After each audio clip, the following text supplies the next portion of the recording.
I am actually sometimes my own worst enemy because I'm like, y'all can't buy this house. Y'all can't sell this house. It's not the time.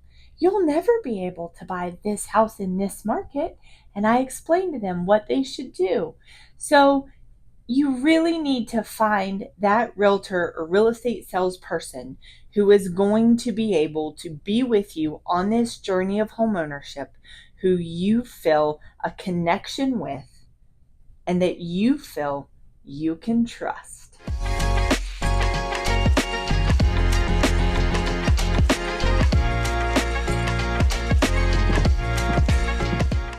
Hi, and welcome back to Real Estate Insight with your favorite broker, me, Lindsay Williams. Today, we're tackling a question I've been getting almost daily from homeowners. Lindsay, is it the right time to sell my house? And seriously, that is a loaded question. Honestly, the answer isn't the same for everyone.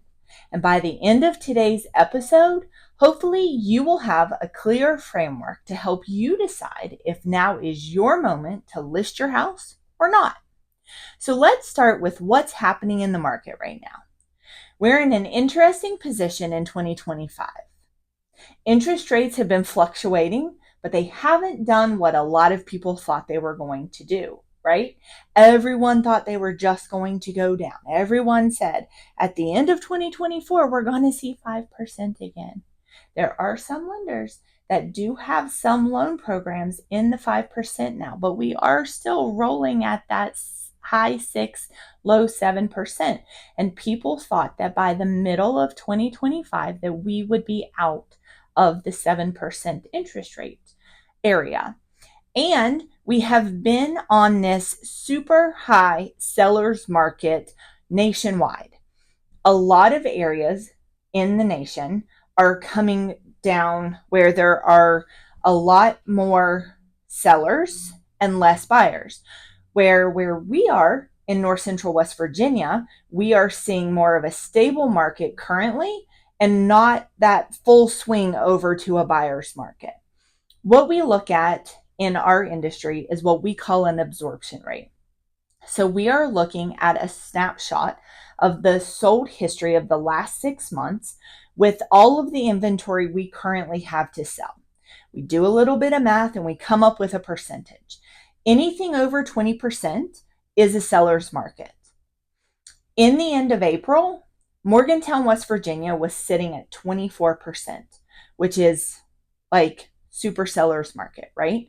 That means we had a lot of people looking to purchase, but inventory was very low. At the end of April, or actually, sorry, at the end of May, we have dropped into a balanced market. That's 15 to 20%. So when you do that math, if you get anything in the 15 to 20%, you're in a balanced market. And we just fell into that at the end of May, into balanced. There are a lot of places in our country that have swung back. Below 15% says it's a buyer's market. A lot of sellers are looking to sell. And who knows why that is? But every location is different. And I'll tell you, the person who knows the most about the market is your forever agent. So whoever you respect and trust in your market, in the real estate industry, is the person who's going to be able to tell you the most about selling the house currently. So with those fluctuations and all of the inventory levels being very dramatic with and varying dramatically by location, buyer behavior is shifting. But here's the thing. Market timing is just one piece of that puzzle when deciding to sell. I always tell my clients that the best time to sell is when it aligns with your personal goals and your financial situation. If you need to move, you need to sell your house most likely. The market will always have its ups and downs, but your life circumstances are what should drive your decisions. All right, so let's break this down into what I call the 5 pillars of a selling decision. There are 5 different key points of things we need to look at to determine if you are ready to make this sell, okay? The first one is your financial readiness.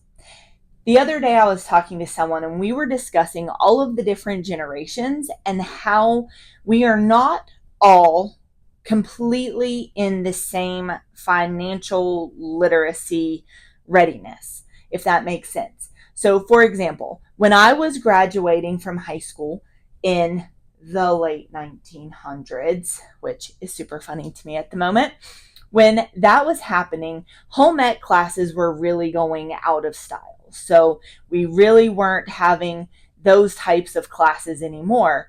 And the generation just before me were taking those classes where they were learning how to keep a home and to clean a house and to balance a checkbook, those types of things. We were losing that in my generation. And as we have moved forward, those classes are really not offered a lot. We see that when we are talking to all kinds of different buyers and even when we talk to sellers. There's just a level of question there when we talk about some of the hard questions when we determine if you are ready to sell your house and that financial readiness.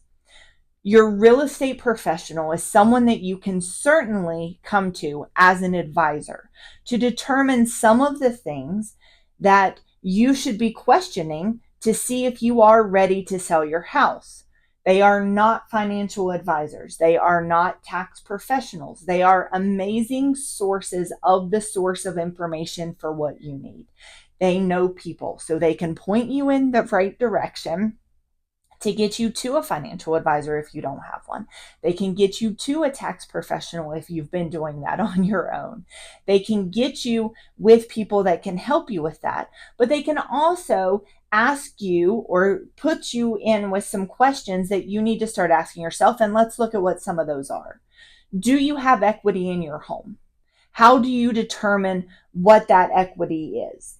When you call your lender and you ask what your payoff is, how do you determine what the actual equity is? You need to know what your current market value is, what your payoff is, but then what are the expenses going to look like to actually sell your house? It's not only real estate commissions, compensations, things like that. You have a lot of other expenses that go along in that. There's staging cost or potential repairs, moving expenses, things like that, and the opportunity cost of your time to deal with all of those things.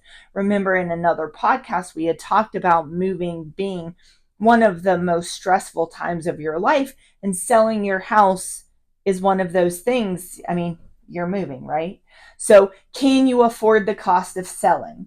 That is a question. Have you owned your house long enough to avoid significant taxes or issues or setbacks? You don't want to bring money to the table. Is the market in a place where you are going to have enough money? Now, you can't always stop that, right? You have no control of what's happening in the market. And if life situations occur that you need to sell your house, then sometimes that's the pill you have to swallow to move forward in whatever life's curveball is throwing your way.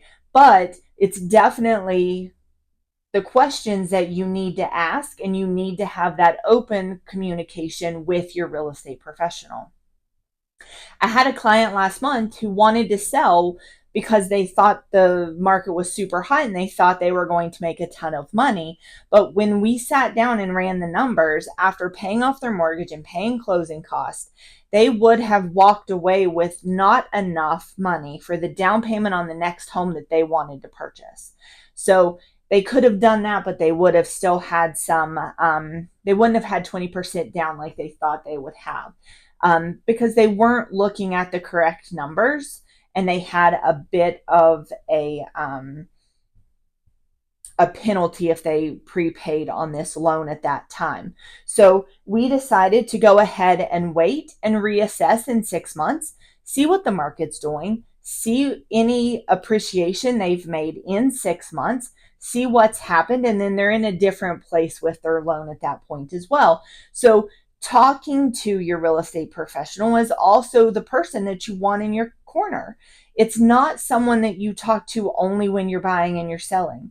you talk to that financial advisor and that tax professional yearly, you should probably be talking to a realtor yearly as well. You want to talk to that person and get an idea of what's going on around you in your community, so you have an idea of what your house is worth and have an idea of what kind of equity you have in your home. All right, the second pillar, market conditions in your specific area. So many people get confused by national headlines. So many headlines are written to not be a true picture anyway. It's very clickbait, or people don't actually open the article and read what's in the body of the article, right? They're getting their news from headlines, not what's actually happening. So the real estate market is no different. The real estate industry isn't monolithic. What's happening in Miami, New York, New Jersey, it's completely different from what's happening in your neighborhood. What's happening across town or in a different area of your state is different than what's happening in your neighborhood. So you need to look at hyper local data. You need to find your forever agent, your realtor, your sales professional to get access to that data as well. How many homes are for sale in your immediate area? What does an immediate area look like? How is that defined in your region? There's so many places that are just so different. The way we put people in an area are different. Sometimes we build up and people are in apartment buildings, and there's a lot of people, and there's condos that are for sale, and that's up. Sometimes we're in a rural area and there's multiple acres. So if we are looking for a mile radius of something, we maybe don't even find another few houses, let alone something that is sold in the last 6 months. So what does hyper local and immediate look like for your home? What's the average days on the market? What can we expect?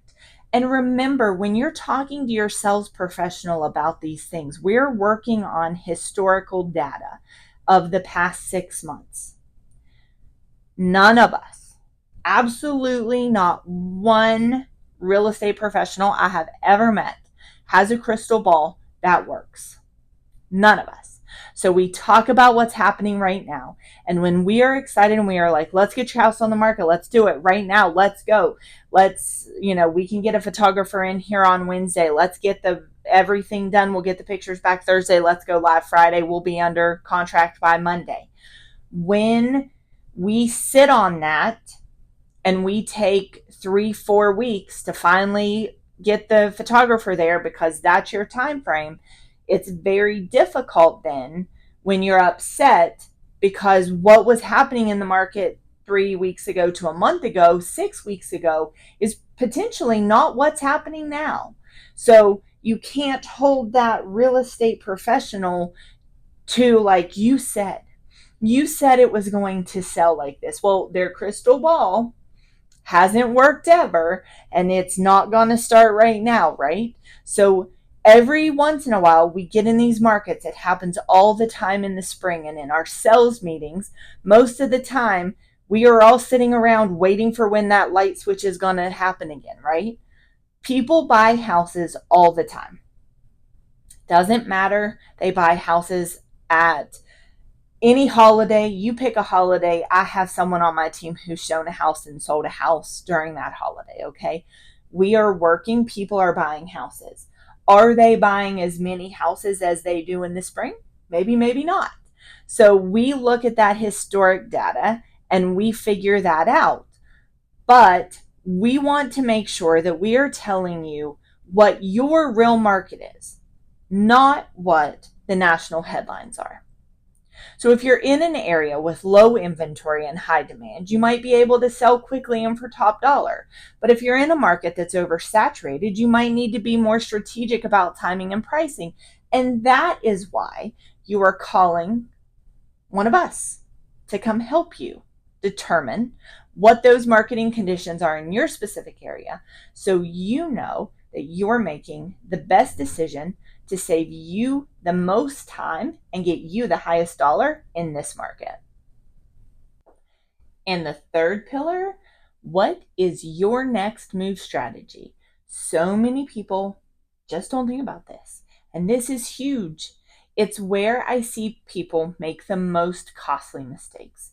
Selling your home is only half of the equation. Where are you going next? What's next? What is the next step? If you're planning to buy another home in the same market, you're essentially trading one property for another, potentially in the same economic conditions. Is that going to be a horizontal move for you? Is it going to be a vertical move for you? Does that make sense right now? Do you have enough equity? Are you going to be trading a lower mortgage payment for a higher mortgage payment for a less house? This doesn't make sense. So, what are we doing? You need to talk this out. Um, Honestly, I see this so often. You want something else. You want that extra bedroom. You need another bathroom. You want a different kitchen. Is moving and selling this house to stay in the same market the best financial decision for you? Maybe not. And that sounds crazy, right? It sounds crazy that your favorite broker is saying selling your house may not be the best decision for you. But that's what we're here for. We are here to help you make the best decisions for your life's journey. We don't get anything out of this if we're helping you make horrible financial decisions left and right. Okay? That's not what we're here for. Also, you need to know that if you're relocating to a different market, if you're retiring and downsizing, or if you're moving in with family, then the market time becomes way more critical. You want to maximize the sales price while minimizing your next housing cost. And your sales professional can get you in touch with another sales professional in the market in which you're going to. So we can work together to make sure that closings are lined up, that it is seamless, that if you are buying in another market, if they need to discuss things with your realtor here, we can do so. If they have questions about your sale of your house here, to make sure that a contingency contract somewhere else is accepted. That's why you want those sales professionals working and looking out for your best interest, right? I always recommend having your next move completely planned before listing. Know your budget, know your timeline, and ideally know exactly where you're going and talk it out with your sales professional. Don't keep it a secret. Good things don't come from this. The fourth pillar is personal life circumstances. Real estate decisions aren't just financial, they are deeply personal. Are you going through a major life change? New job, divorce, growing family, empty nest, loss of a family member. These life events often create natural selling opportunities. Some of them are super happy, some of them are sad, most of them are high stress. Don't force a sell just because the market looks good if it doesn't align with your life. I've seen people sell in really great markets and then really regret the decision because they weren't emotionally ready for the change, or they regret and wish they wouldn't have sold that house. I can't tell you how many times I've gone to a client's house and they continue to talk about one of the last houses that we sold for them and how much they miss that property. But you get caught up in that moment. Like, everyone else is selling a house, everyone else is doing it, we should do it too. It's a great time to sell. People are buying houses, interest rates are low, we should do this now. What is the personal life circumstance behind that move? If it makes sense, do it. But if it doesn't make sense, maybe it's not the time. On the flip side, don't let a less than perfect market stop you from making a necessary move. Sometimes life circumstances require action regardless of market conditions. You maybe are expecting a new baby, maybe one you didn't plan for, and your 3-bedroom house now needs to be a 4-bedroom house. That's fine. May not be the best market for that, but we can probably still help you sell that 3-bedroom house and find you the 4-bedroom house that you need for your growing family. We can help you with that. There is a real estate professional that can help. Did you lose your job? That's not great. But maybe you found a wonderful new opportunity in a new town and your family is rallying behind you and they're super stoked and excited about it. We can help get you in touch with other real estate professionals all over the United States and truthfully internationally to help you no matter where life is taking you, whether it's to find a rental or to purchase your next house. And we'd love to help. And that brings us to our fifth and final pillar, the opportunity cost analysis. This is where we get super analytical and in the weeds about what else you could do with the equity in your home. If you're sitting on a significant equity, you might be able to leverage it for other investments or other opportunities. Not always do you have super liquidable money just sitting around. But if you are a homeowner and if you have a mortgage, even if you don't have a mortgage, you probably have some sort of equity in your home. And sometimes you are able to tap into that equity. Have you been wanting a second home? Do you want a condo on the beach? I want a condo on the beach. We were just talking about the Cayman Islands. I want to live in the Cayman Islands, but neither here nor there, I digress. If you are sitting on significant equity, you might be able to use it for other things. But you also need to consider the cost of not selling your house. Are you in a home that's too big for you? Are you an empty nester and you have a 6,000 square foot house and really you and your significant other are using maybe 800 square feet of it nowadays? Is it too expensive to maintain? Is it in a location that's no longer serving you? Has all of your family moved out of the area? Are they wanting you to move closer to them? Sometimes the cost of staying put is higher than the cost of selling in a less than ideal market. So having those conversations with your real estate professional can really help dig down into what type of opportunity you have to sell your house and really improve your lifestyle goals. And that's exactly what your forever agent is going to want to help you with. Okay, so let's recap some things here. There are some specific scenarios that may indicate that now is a pretty good time to sell.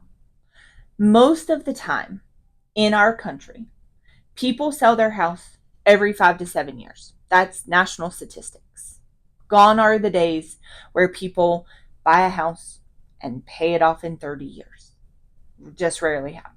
In North Central West Virginia, Morgantown specifically, we see 2 to 5 years. So if you were in a home that you bought more than 3 years ago and you've built some substantial equity, you have options. It's probably an okay time to talk to a sales professional if you are considering downsizing or relocating to a different area. Why not have that conversation? If your home no longer fits your lifestyle or it's carrying some costs that are straining your budgets, that is something that you can change. Regardless of market conditions, that is something that you have control over, your housing. So talk to a real estate professional and see how they can help you get into a better position. And third, if you are in a neighborhood that is experiencing change or significant development, you might be sitting on money you don't know exists.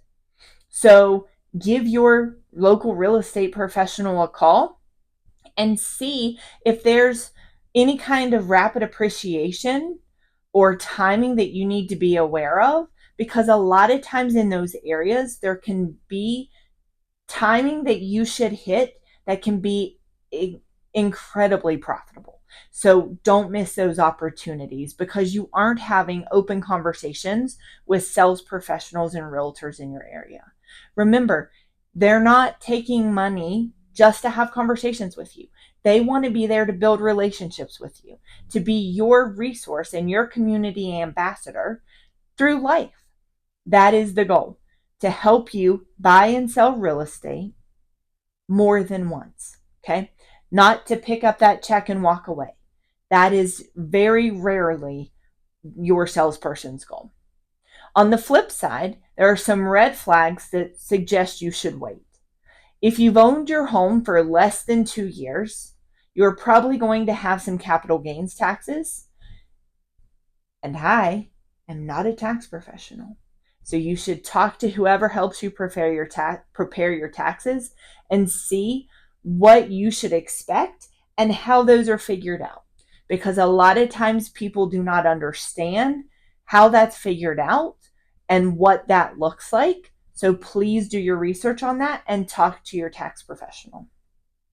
Also, like we discussed, if you don't have a clear plan for your next move, you could end up in a worse financial or living situation. And that's not a good idea.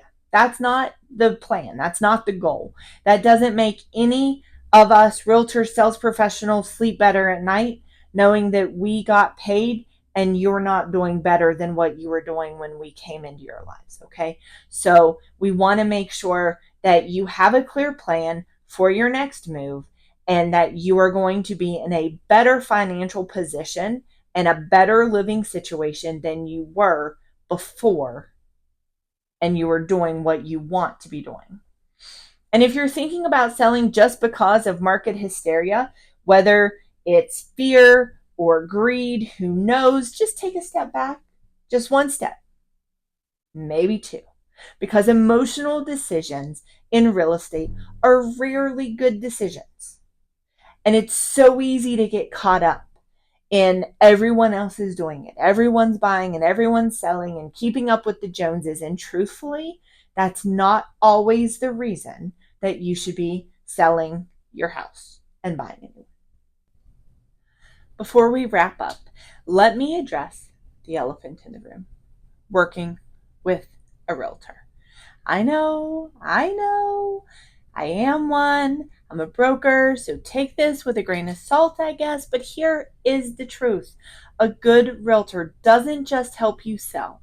They help you make the right financial decision about whether to sell, if this is the right time, if this is a good decision for you and your lifestyle and what you want to do moving forward during your lifelong journey of homeownership. I've actually talked clients out of selling. I am actually sometimes my own worst enemy because I'm like, y'all can't buy this house. Y'all can't sell this house. It's not the time. You'll never be able to buy this house in this market. And I explain to them what they should do. So you really need to find that realtor or real estate salesperson who is going to be able to be with you on this journey of homeownership, who you feel a connection with and that you feel you can trust to help you make all of the right decisions on whether or not now is the right time to sell. Because honestly, is now the right time to sell? For some of you listening, absolutely it is. For others, maybe not yet. The key is making an informed decision based on your complete picture and looking really in depth at those 5 pillars that we've discussed during this podcast. That's a wrap on today's episode of Real Estate Insight with me, your favorite broker, Lindsay Williams. And your broker tip of the week: remember, real estate is local, personal, and timing is everything. But it's your timing that matters most. Next week, we are going to dive in to renting versus buying. And I can't wait for you to join me as we discuss all of the ins and outs on what is probably best for you.